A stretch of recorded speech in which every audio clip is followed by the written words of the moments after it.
নমস্কার, সবাই কেমন আছেন? আমি অভিজিৎ।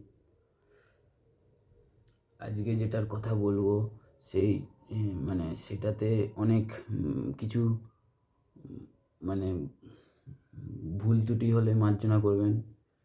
কিন্তু মানে কিছু যতটা পারবো সঠিক তথ্যই দেওয়ার চেষ্টা করব। কিন্তু এটা এটা এডুকেশনাল পারপাসে বলতে পারেন। এটা তো পুরোপুরি 100% কখনো কেউ ঠিকের গ্যারান্টি দিতে পারে না, কারণ আমরা তো মানে কেউ ওই রকমভাবে তো এক্সপিরিয়েন্স কারোর নেই। যতটা যার আছে সেই হিসাবে বলছি। তবে আমার পার্সোনাল এক্সপিরিয়েন্স কিছুটা আছে, তাই বলতে পারি। যেটার কথা বলবো যে যে মৃত্যুর পর কী হয়, এরকম এই বিষয়ে কথা বলি একটু। তো আমাদের তো শরীর আছে, এটা স্থূল শরীর যাকে বলছে, যেটা যেটা হচ্ছে ওই পঞ্চমহাভূতের তৈরি। এরপর একটা আছে সূক্ষ্ম শরীর। তো আমরা যখন মরে যাই তখন সে মরে গিয়েও সেই শরীরটা আমাদের থাকে। সেই শরীরটা কিসের তৈরি হয়? সেই শরীরটা হচ্ছে ওই কী বলে,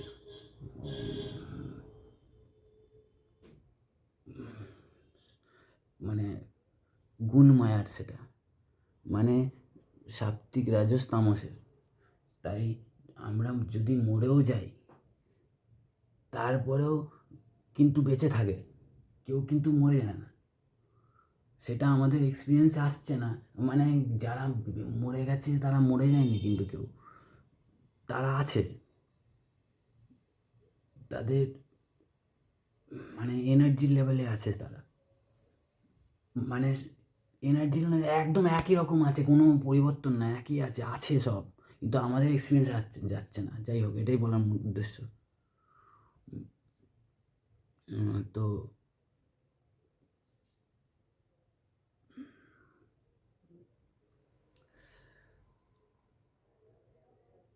এবার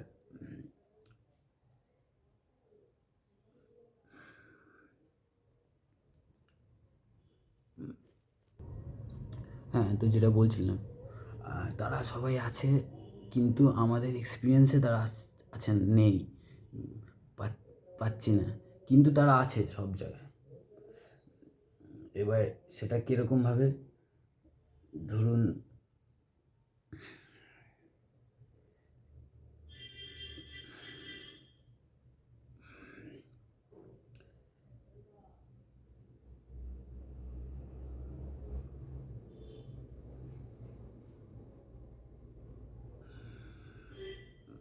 এবার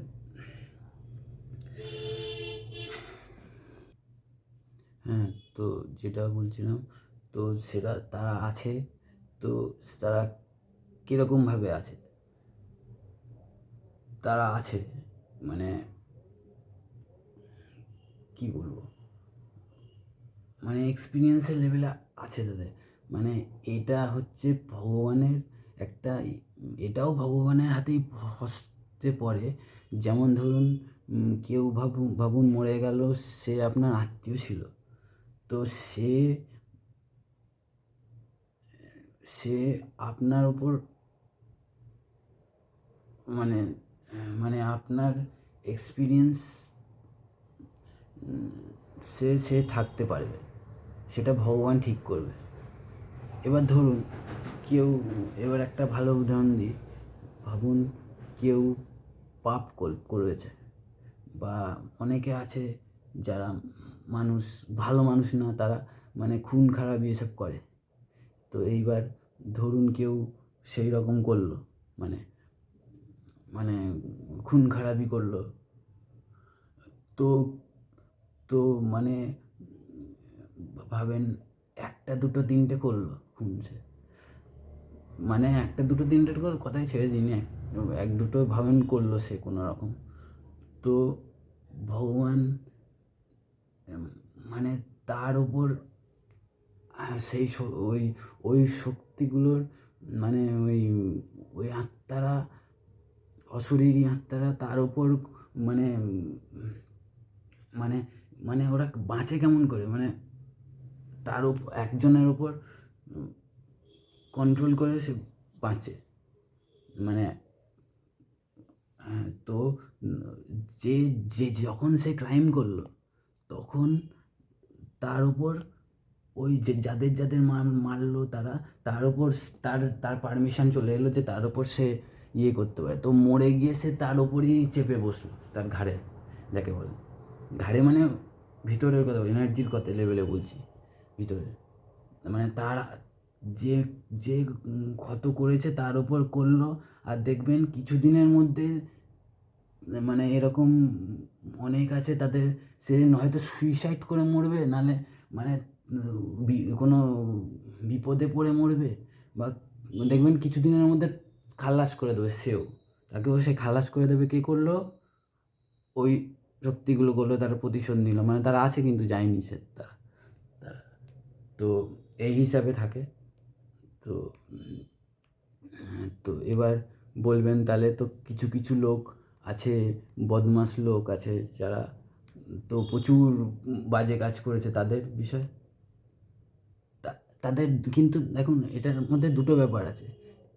এক হচ্ছে সাধারণ মানুষের কথা বলছি, সাধারণ মানুষ বাঁচতে পারবে না। একটা দুটো পাপ করলে, এরকম ধরনের পাপ করলে তাকে মরা নিশ্চিত। তার মানে ভূত ভাবেন একটা চলে এলো কারোর উপর, সে ঠিক আছে, কোনো ব্যাপার না, থাকতে পারে। দুটো চলে এলো, খুব প্রবলেম হবে। তিনটে চলে এলো, আরও প্রবলেম হবে। 4, 5টা 6টা যখন যখন সে অনেক বড় কোনো পাপ করে ফেলেছে ধরুন সে, এবার তখন যখন 10-12টা চেপে যাবে তখন ওর মাথা খারাপ হয়ে যাবে, পুরো পুরো একদম 2 দিনে সুইসাইড করে মরবে, তার এমন অবস্থা হয়ে যাবে তার। মানে কি বলবো, মানে ভয় পাবে ভিতর থেকে, প্রবলেম হবে, হ্যালুসিনেশন হবে, মানে মানে কিন্তু সেটা যারা খুব পাপী তাদের কথা বলছি। আর একটা ব্যাপার আছে, আর একটা হচ্ছে দেবতারা যারা পাপ করে। কিছু কিছু দেবতা আছে, যেমন যমরাজ ফোমরাজ, তারপরে কি বলবো, ইন্দ্র, এরা তো প্রচুর খুন খারাপি তো করাচ্ছে, প্রচুর পাপ মাপ করাচ্ছে। তো এদের কি, এদের এদের এছাড়া সব কিছু হবে না, কারণ এদের তো এটার ব্যাপারে ফল ভোগ করছে, মানে এটা কর্মের ফল ভোগ করছে। ওদের হিসাব একবারে, ওগুলো ভগবান করবে পরে, মানে ওগুলোর একসাথে হিসাব হবে, ওগুলো পরের জন্মে আবার হবে, তার ব্যবস্থা হবে, ভগবান করবে, গরু ছাগল যাই হোক। তো ভূত, তো এই এটা যদি কোনো ভুল ত্রুটি হয় তাহলে ক্ষমা করবেন। আমারও পার্সোনাল লেভেলে আমারও মানে এতে তো ভুল ত্রুটি থাকতে পারে, এটা কোনো মানে মানে যতটা আপনাকে জেনুইন কথাই বলছি আমি। কিন্তু আমারও বাবা ধরুন মারা গেছে যখন আমার বয়স 12-13 বছর, তখন আমার বাবা মারা গিয়েছে। তো আমার সেই রকম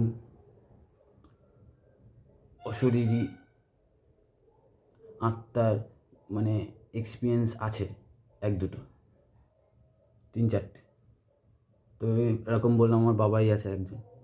তো যাই হোক, তাই সেই হিসাব থেকে আমি বলতে পারি যে তারা যারা মরে যায় তারা কিন্তু মরে যায় না, তারা কিন্তু থাকে, পুরোপুরি থাকে, একরকম থাকে।